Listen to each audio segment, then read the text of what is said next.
Patuloy ang solidong simula ng Basilan Steel sa MPBL Season 8 matapos masungkit ang kanilang ikalawang panalo sa South Division. Yan ang report ni teammate Jamaica Bayaka.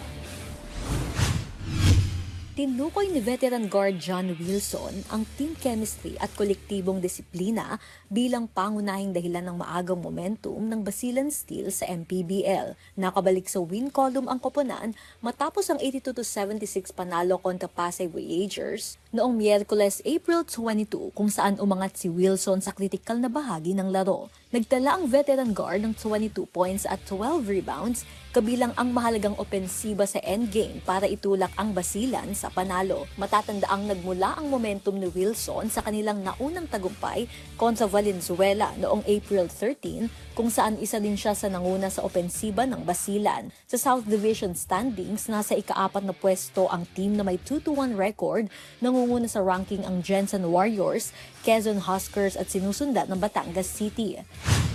As of now, continuous pa rin yung yung chemistry, yung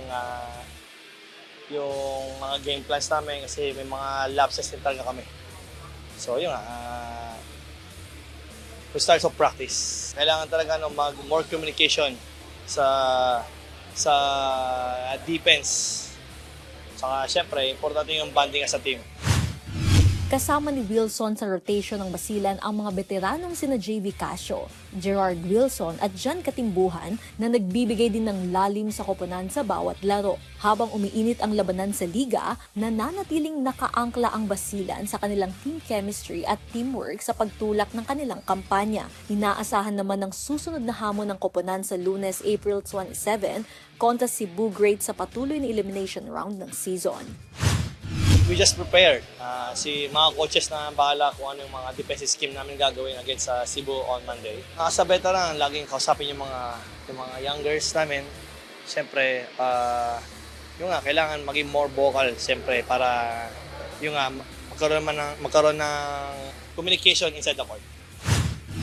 Jamaica Bayaka para sa Atletang Pilipino, para sa bagong Pilipinas.